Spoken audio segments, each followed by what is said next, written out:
Mary Margaret, thank you for taking a little time out to join the show. Thanks so much for having me. So, Mary Margaret, the case is U.S. versus Skrmetti. Mr. Skrmetti is the Attorney General of our state here of Tennessee. This is the big transgender case. We've already had one pretty big transgender case. That was the Bostock decision when Neil Gorsuch, the conservative judge, squished, sided with the libs, and wrote transgenderism into Title VII of our civil rights law, which was deeply unfortunate. Now, there's a big question over child mutilation. This is an issue that Matt Walsh has been a big leader on. Daily Wire has been a big leader on.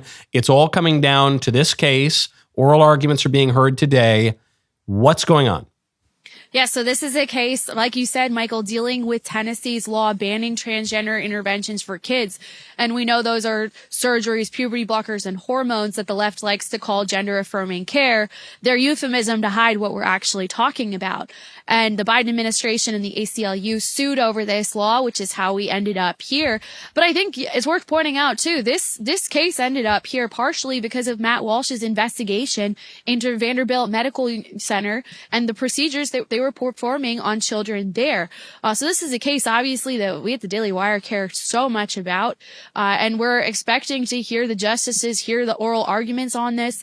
We're going to see a trans-identifying lawyer arguing on behalf of the ACLU before the court, which is not something we've seen before.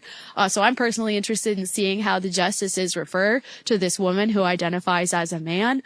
But a monumental, historic day in which the court's going to decide whether to uphold this law protecting kids. And from what I'm hearing on the ground, people are saying that they will.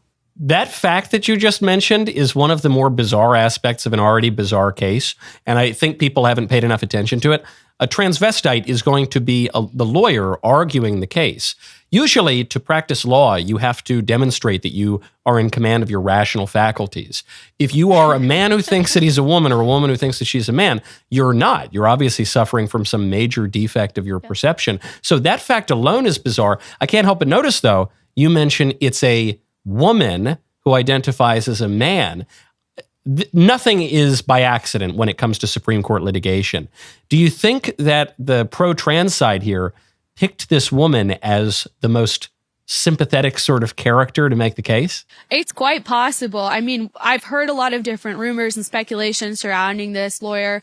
For example, one conservative commentator who I really respect, Lior Sapir, said that he has sources telling him that the ACLU actually is very frustrated with this woman, Chase Strangio, because Chase Strangio is more interested in promoting transgender, quote unquote, rights than she is in promoting gay rights. So there's a lot of tension here when it comes to the ACLU and this individual. But, I've reached out to this person for comment on a number of occasions, this woman.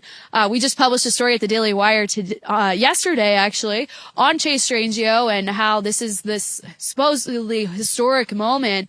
Carrie Severino at the Judicial Crisis Network, she told me that she thinks the ACLU knows that the merits of their arguments are not very strong. So they're focusing on, quote unquote, historic firsts in order to distract from that. Text Knowles to 989898. For those of us holding our breath for the past several months, we can now exhale. Work can finally be done on the major issues the country is facing, one of the most significant being our national debt. Fact is, our country is broke. That debt is a house of cards that cannot quickly be dismantled. For as long as the economy sits atop that house of cards, the strategy remains the same: diversify your savings. There are so many things out there out of our control, out of our president's control. That is why you want a safe haven for your savings. Birch Gold Group will help you convert an IRA or 401k into an IRA in physical gold. Best news, it will not cost you a penny out of pocket. It only takes the removal of one card for the whole house of cards to fall. Protect your savings with gold. Text Knowles, Canada WLAS, to 989898. Get your free info kit. Right now through Black Friday, you will receive a free 1-ounce Silver Eagle for every $5,000 purchased.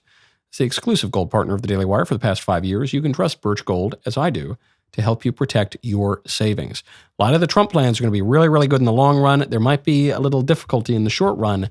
I am glad that I have diversified my portfolio.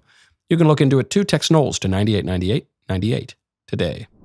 I wonder how strong the case will need to be, because I think a lot of conservatives are going to say, oh, good, we have a conservative Supreme Court. We have a 6-vote majority, but, Roberts is a little squishy. But then I have to remember, It was Gorsuch who gave us the Bostock case. So what are the odds that the conservatives hold firm?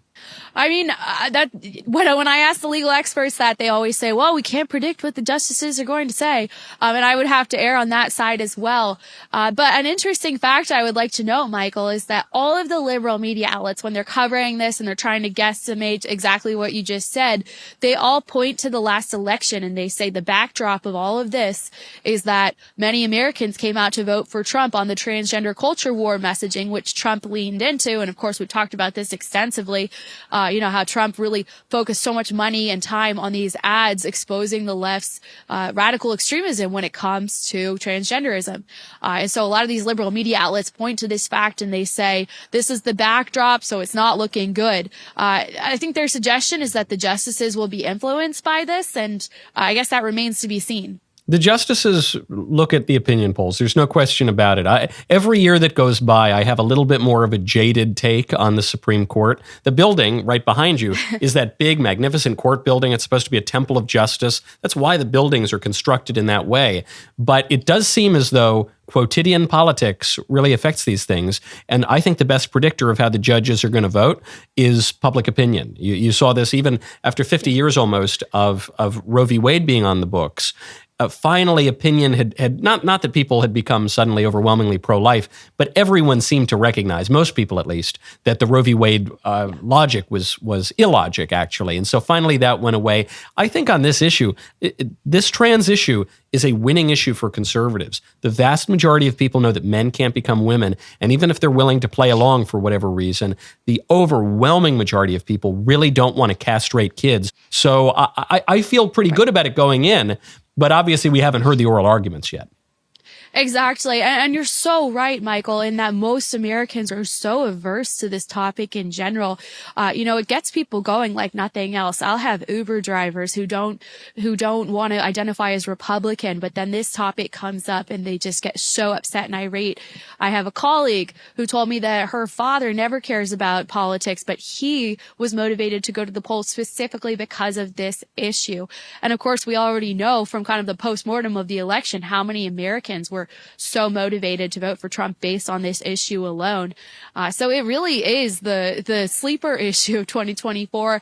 And I think that more and more Americans are waking up to the craziness of this issue, because at the end of the day, and this is what we wrote in our story yesterday about Chase Strangio, at the end of the day, this is a lawyer, a woman who identifies as a man, going to the United States Supreme Court and saying, I think that kids should be allowed to transition, and I'm willing to tell the entire world that and stake my reputation on it as someone who has removed my own breasts and undergone surgery and hormones myself. And just that alone is one of the most wild things that you could possibly say.